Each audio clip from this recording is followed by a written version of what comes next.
प्रदेश के बीपीएससी शिक्षक अभ्यर्थी साथियों, आज के संवाद में चर्चा करेंगे TRE-1 revise supplementary result case के ताज़ा अपडेट के बारे में और साथ ही चर्चा करेंगे एज रिलैक्सेशन केस संबंधी TRE-4 में प्रवेश हेतु चर्चा करेंगे बिंदुवार। आपको पता है कि TRE-1 revise supplementary result 4 set में हमारे द्वारा दायर किया गया है, जिसका यह केस माननीय जस्टिस हरीश कुमार के बेंच में लगा हुआ है, हाउस नंबर 209, जिसकी केस की संचालन मेरे द्वारा संचालित होता है और जगजीत रोशन वरिष्ठ अधिवक्ता इस केस की सुनवाई करवा रहे हैं।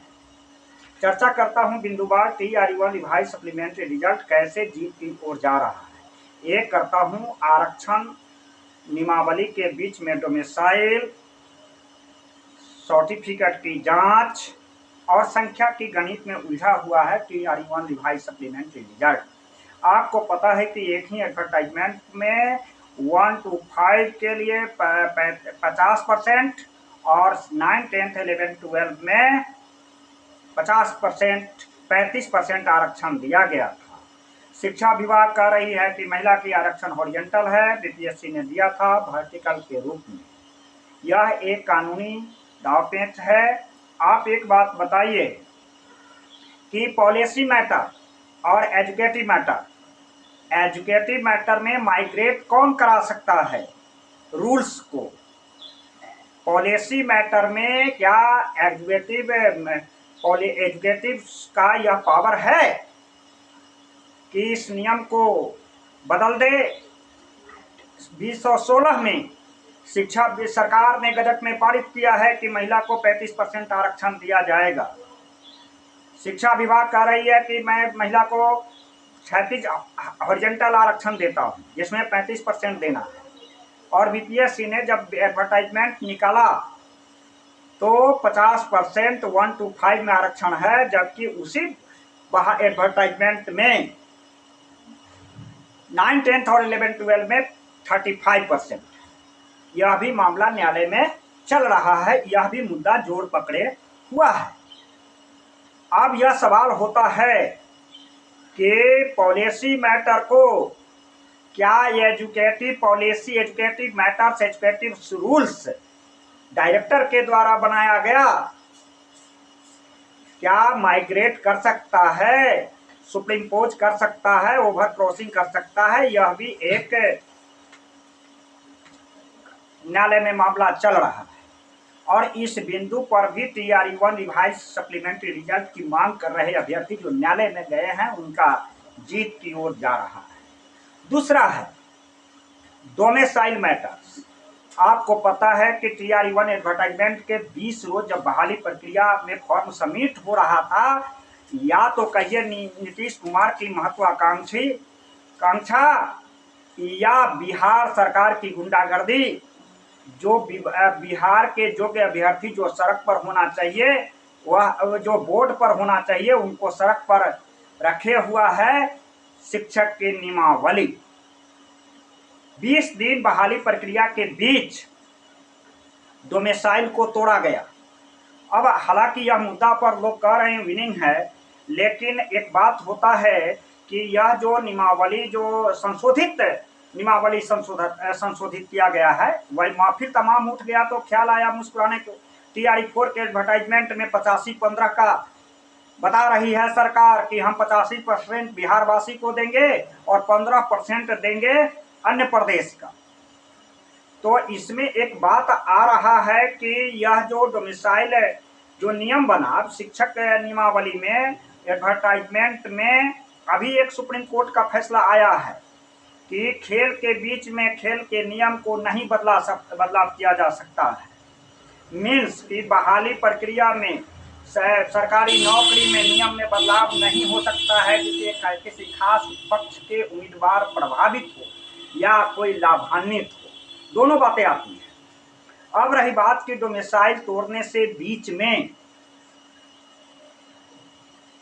और जो सुप्रीम कोर्ट का फैसला अभी हाई कोर्ट का फैसला जो सुप्रीम कोर्ट में गया था, इसमें एक बहाली प्रक्रिया थी जिसमें हाई कोर्ट के माननीय जस्टिस चक्रवर्ती जी के बेंच से जाते हुए सुप्रीम कोर्ट में गया था, और उसमें जो फैसला आया है, खास करके जो संविदा कर्मी है उसका वेटेज और एज रिलैक्सेशन के आधार पर हाई कोर्ट फेवर में फैसला दिया था, वही सुप्रीम कोर्ट में क्रॉस हो गया। और सुप्रीम कोर्ट में इस आधार पर क्रॉस हुआ कि बहाली प्रक्रिया के बीच में नियम में बदलाव करना गैर वह नियम संगत नहीं है। इसके आधार पर हाई कोर्ट के फैसला को निरस्त किया गया। तो इसमें आता है कि 20 दिन बहाली प्रक्रिया के बीच में डोमिसाइल तोड़ा गया। यहाँ भी एजुकेटिव मैटर्स है, पॉलिसी मैटर्स है। पॉलिसी मैटर्स तो उस समय 2019 के बीच में वह बहाली निकाली गई थी, और जो संविदा कर्मी का आया बीच में एक हाई कोर्ट के फैसले के आधार पर वेटेज और उम्र की सीमा में छूट दिया गया और उस पर बहाली प्रक्रिया नौकरी ले लिया। सुप्रीम कोर्ट में यह फैसला गया है और सुप्रीम कोर्ट में यह फैसला में क्रॉस हुआ है।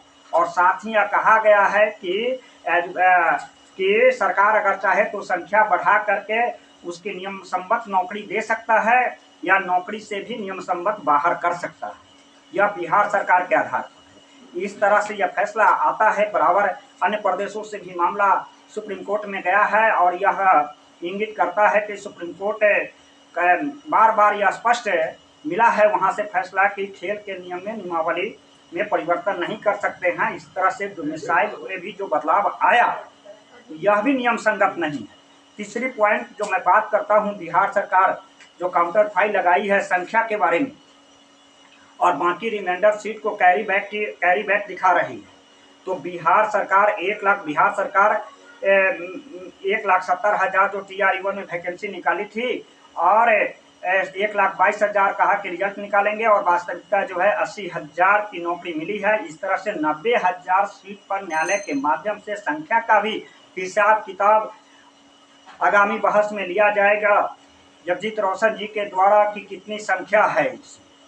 यह संख्या जो शो करती है क्या कभी बिहार में ही शिक्षक की बहाली होती है या देश के अन्य केंद्र शासित से लेकर अन्य प्रदेश 28 प्रदेश में बहाली होती है।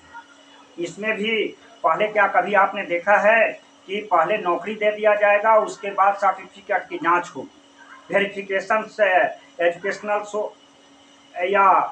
सर्टिफिकेट का वेरिफिकेशन बाद में हो। जैसे आपको पता है कि TRE-1 के एडवर्टाइजमेंट में आपको सीटेट पास नहीं थे और उनको भी एपनिंग के नाम पर मौका दिया गया था। वे सफल अभ्यर्थी BPSC में थे। बाद में जब सर्टिफिकेट जांच हुई तो वे अभ्यर्थी नौकरी नहीं किया कर पाए और यह भी रिक्तियां काउंट हो गया। मीन्स की प्रिवेंशन ऑफ मल्टीपल वैकेंसी। एक ही अभ्यर्थी अगर 3 सीट पर सफल होता है, बाकी एक ही सीट पर कोई ज्वाइन करता है तो 2 सीट खाली रह जाती है। मीन्स की हम लोग न्यायालय के माध्यम से इस संख्या का भी होगा हिसाब किताब। TRE-1 रिवाइज सप्लीमेंट्री रिजल्ट जीत की ओर जाएगी, निश्चित तौर पर जाएगी। वेटिंग लिस्ट सिस्टम आप सरकार की यह पॉलिसी हम लोग बराबर इस बात को कानूनी दाव पेच है और इस बात को समझना है किसको जो अभ्यर्थी शिक्षक बनने की वाट जोड़ रहे हैं कि बिहार के शिक्षक नियमावली में मैं एक कविता लिखा था कि यह नियमावली नहीं लाल पानी है, लगता है काला पानी है। तो नियमावली के आड़ में योग्य अभ्यर्थी को बाहर कर दोगे, यह तो बिहार सरकार को मालूम था, लेकिन अभ्यर्थी की बेरोजगारी का दंश कितना झेलना पड़ेगा यह सरकार को मालूम न था। यह सरकार को मालूम न था।